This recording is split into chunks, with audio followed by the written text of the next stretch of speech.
माता सीता को लेने के लिए रावण के लंका में चले गए, तो लंका में जाने से पहले रावण को समझाने के लिए प्रभु राम ने अंगद को अपना शांति दूत बनाकर भेजा और कहा कि जाकर रावण को समझा दो कि अगर वो सीता को लौटा देगा तो मैं बिना जनहानि किए यहाँ से चला जाऊंगा।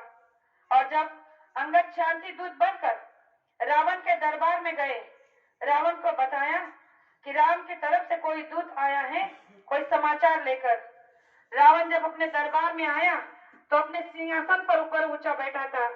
रावण ने अपने अहंकार में आकर, अपने पुरुषार्थ में आकर अंगद को बैठने के लिए आसन भी नहीं दिया, लेकिन उसने अपने पूंछ का आसन इतना ऊपर किया कि जितना रावण का था।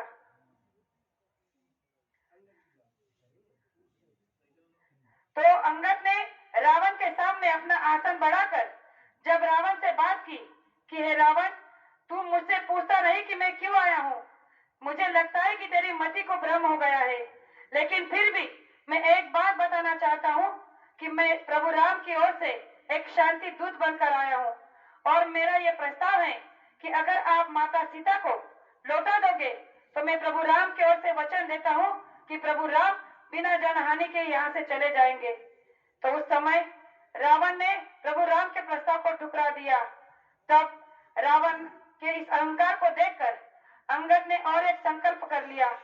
कहा कि मुझे लगता है कि तुम्हें बात समझ में नहीं आ रही, लेकिन मैं विश्वास के साथ कहता हूँ कि आज उसने अपने पैर को आगे रखा और कहा कि आज मैं आपसे एक बात कहना चाहता हूँ, और अपने पैर को आगे रखकर कहा कि अगर आपके दरबारी में से कोई योद्धा यहाँ आकर मेरे पैर को तस से नस भी कर देगा तो मैं प्रभु राम की ओर से वचन देता हूँ कि प्रभु राम माता सीता को बिना लिए ही यहाँ से चले जाएंगे और कोई जनसंहार नहीं होगा।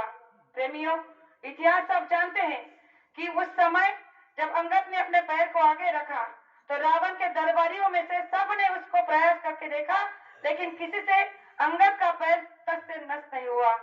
तो यहाँ पर अंगद के अंदर इतनी शक्ति थी नहीं, तो शक्ति किसके अंदर थी? विश्वास के अंदर थी। जो अंगद के अंदर प्रभु राम के प्रति विश्वास था। विश्वास किस बात का था? क्योंकि प्रभु राम ने कहा था कि मैं रावण ने 33 करोड़ देवी देवताओं को बंदी करके रखा था कि देवताओं को बंदी से छुड़ाऊंगा, माँ सीता को अपने साथ लेकर वापस जाऊंगा। और जब इन बातों को अंगद ने सुना था तो उसे इन बातों पर विश्वास था कि ये सारा कार्य होकर रहेगा, और इसीलिए उसने अपने विश्वास को आगे रखकर अपने पैर को आगे रखा और प्रभु राम ने उसके बात की लाज रख ली। तो मैं आपसे ये कहना चाहता हूँ कि उस समय अगर उस बंदर के अंदर में इतनी ताकत, इतनी विश्वास अपने प्रभु के प्रति थी, तो हम आप तो इंसान हैं।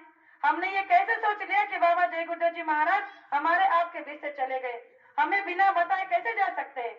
गुरु महाराज ने कहा है कि बच्चा, कि मैं जब भी तुम लोगों को कोई नाम का दान देता हूँ तो उसी दिन से हमने सबने सुना है कि जब गुरु महाराज नाम का दान देते थे तो उसी समय मंच से कहते थे कि मैंने तुम्हें नाम का दान दिया है, तो आज से तुम्हारी जीवात्मा की संभाल मैं करूंगा, तुम्हारे कर्मों की जलाने का काम मैं करूंगा, तुम्हारे कर्मों की पोटली मेरे हाथ में लूंगा और मैं जीते जी भी और मरने के बाद भी तुम्हारी संभाल करूंगा।